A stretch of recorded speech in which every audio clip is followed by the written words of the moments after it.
So today I will be filming my April wrap-up, but I'm literally filming this in the middle of April because finals are coming up and I'm moving back home, and this is like one of the few days that I know for sure I can film. I don't know what it's going to be like when I go home because of, well, first of all, I don't know if I've posted this video yet or I'm going to post my videos, but I have or will post a video about reasons why I might not be filming as much.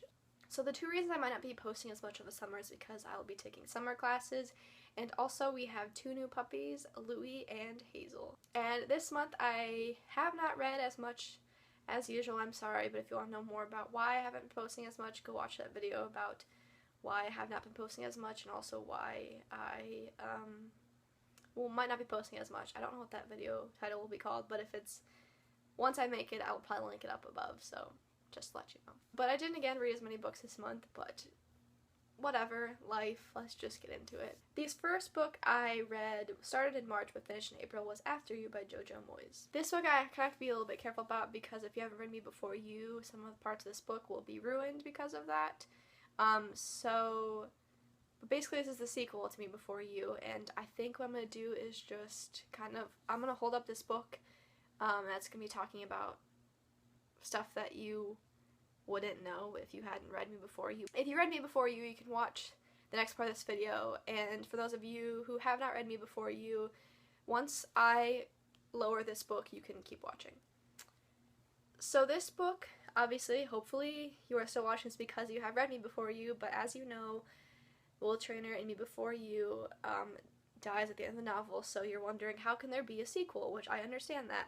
But basically, it's all about Louisa's life after Will Trainer's death, and it's just about her moving on and all the things she's done, and how she moves on with her life, obviously, and some things from Will's life come up in this book, and that's basically what happens. I can't really explain what exactly comes up, even though it happens so soon in the book. I don't even want to reveal it because it's still kind of a spoiler, but yes, it's about Louisa's life after Will Trainer. So I actually didn't really like this book. I know there's so many people who have read Me Before You, and because of how great that book is, they do not want to read the sequel, but I actually really, really liked Me Before You. I feel like the last book I can think of that was a duology that I liked more than the first book, and to relate that, the first book in the series is also really emotional and really great, is If I Stay and Where She Went. I really loved Where She Went. A lot of people don't like Where She Went. I just really liked this book. I thought it was very interesting, and I thought it was a really good book. Even though it's probably not as amazing as Me Before You, I actually really do recommend it if you read Me Before You. I think it's a pretty good book.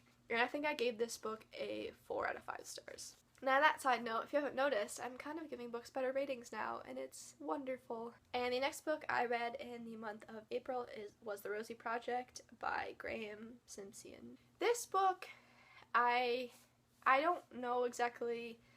I think this book's going to be hard to talk about, and when I started reading this book, I was talking to my roommate about how it's going to be hard to address this book. First of all, disclaimer, I have nothing against people who have disabilities. I used to mentor someone who had a disability, so I have nothing against that. So the Rosie Project is about a guy named Don who has Asperger's, and he is looking for a wife, and he meets this woman named Rosie, and it's all about their relationship.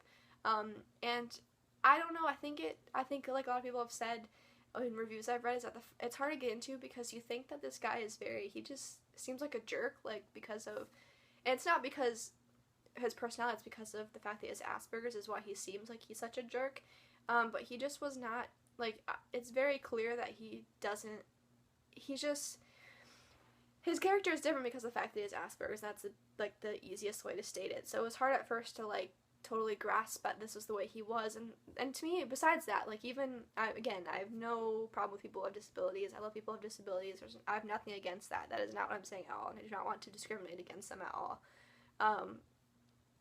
But I just think it took me a little bit to get into and grasp on the fact that he has Asperger's, and just in general, this book wasn't very exciting to me. It wasn't very interesting to me.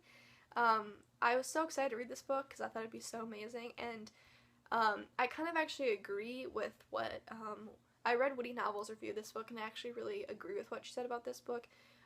So I will also link her review to this down below if you kind of want to read more about what she thinks about this book, and I kind of have the same thoughts about this book. It's just hard to explain the reasons why. And for those of you who don't know me, I can't read a series and not finish it. So I'm currently reading The Rosie Effect by Graham Simpson also. And this book is just, it's about Dawn and Rosie in the next part of their lives.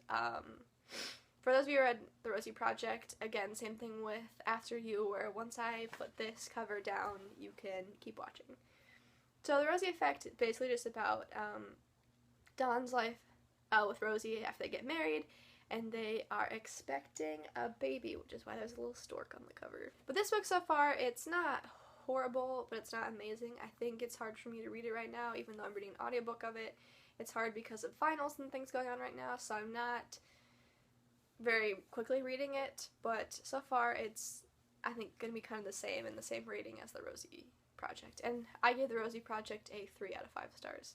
Those are all the books I read in April. I kind of have a feeling I'll probably read a few more books in April, but I'll probably include those in my May wrap-up, or maybe I will just film a video quickly at home when I read, if and when I read more books, because I'm literally filming this in the middle of April. So yeah, so that was my April wrap-up, and I will see you next time.